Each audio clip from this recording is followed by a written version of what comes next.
Price the Lord. ಪ್ರಿಯರಾದ ದೇವಿ ಮಕ್ಕಳೇ, ವೆಲ್ಕಮ್ ಟು ಮುಂಜಾನೆ ಮುತ್ತು ಕಾರ್ಯಕ್ರಮ. End is not end, in fact the effort never dies. ಹೌದು ಪ್ರಿಯರಾದ ದೇವಿ ಮಕ್ಕಳೇ, ಕೊನೆ ಎಂದರೆ ಅದು ಕೊನೆ ಅಲ್ಲ, ನಮ್ಮ ಪರಿಶ್ರಮವು ಮುಗಿಯದ ಒಂದು ಹಂತವಾಗಿದೆ.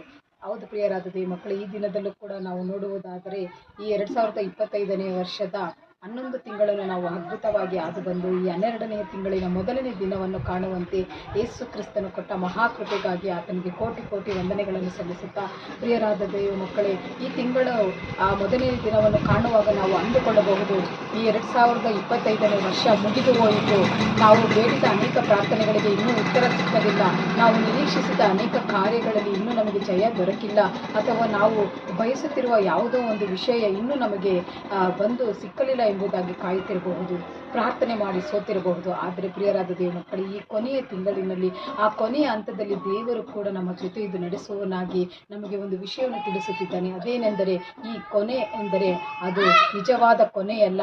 ನಮ್ಮ ಪರಿಶ್ರಮವನ್ನು ಇನ್ನೂ ಹೆಚ್ಚಾಗಿ ನಾವು ಮಾಡುವಾಗ, ಪ್ರಾರ್ಥನೆಯನ್ನು ಇನ್ನೂ ಹೆಚ್ಚಾಗಿ ಮಾಡುವಾಗ ಕೊನೆ ಮತ್ತೆ ಅದು ಹೊಸದಾಗಿ ಚಿಗುರಲು ಆರಂಭಿಸುವ ಒಂದು ವರ್ಷ ಕಾಲವಾಗಿದೆ ಎಂಬುದಾಗಿ, ಅದಕ್ಕಾಗಿ ಆತನ ವಾಗ್ದಾನವಾಗಿ ಹಬಕ್ಕೂಕನು ಬರೆದ ಪ್ರವಾದನೆ ಗ್ರಂಥ 2ನೇ ಅಧ್ಯಾಯ 3ನೇ ವಾಕ್ಯವನ್ನು ನೋಡುವಾಗ, ಅದು ಕ್ಲುಪ್ತ ಕಾಲದಲ್ಲಿ ನೆರವೇರತಕ್ಕದ್ದು, ಆದರೆ ಪರಿಣಾಮಕ್ಕೆ ತ್ವರೆಪಡುತ್ತದೆ, ಮೋಸ ಮಾಡದು, ತಡವಾದರೂ ಅದಕ್ಕೆ ಕಾದಿರು ಎಂಬುದಾಗಿ. ಪ್ರಿಯರಾದ ದೇವ ಮಕ್ಕಳೇ, ಈ 2025 ಮುಗಿಯುವುದಕ್ಕೆ ಇನ್ನೂ 31 ದಿನಗಳು ಬಾಕಿ ಇರುವಾಗ, ಈ ದಿನಗಳಲ್ಲಿ ದೇವರು ನಿಶ್ಚಯವಾಗಿ ನಮಗೆ ತಡೆಯಾಗಿರುವ ಎಲ್ಲ ಆಶೀರ್ವಾದಗಳು, ಎಲ್ಲ ಪ್ರಾರ್ಥನೆಯ ಉತ್ತರಗಳು, ಎಲ್ಲ ಸೌಖ್ಯಗಳು, ಎಲ್ಲ ನಿರೀಕ್ಷೆಗಳನ್ನು ಆತನು ನಮಗೆ ತಕ್ಕ ಕಾಲದಲ್ಲಿ ಸಿಗುವಂತೆ ಅದ್ಭುತವಾಗಿ ಆಶೀರ್ವದಿಸುವವನಾಗಿದ್ದಾನೆ. ಅದಕ್ಕಾಗಿ ನಾವು ಆತನ ಸಮ್ಮುಖದಲ್ಲಿ ಕಾದಿರಬೇಕೆಂಬುದಾಗಿ ನಮಗೆ ಆತನು ಎಚ್ಚರಪಡಿಸುತ್ತಿದ್ದಾನೆ. ಹಾಗಾದರೆ ಪ್ರಾರ್ಥನೆಯೊಂದಿಗೆ ಕಾದಿದ್ದು ಈ ತಿಂಗಳಿನಲ್ಲಿ ಆಶೀರ್ವಾದವನ್ನು ಹೊಂದಿಕೊಳ್ಳೋಣ.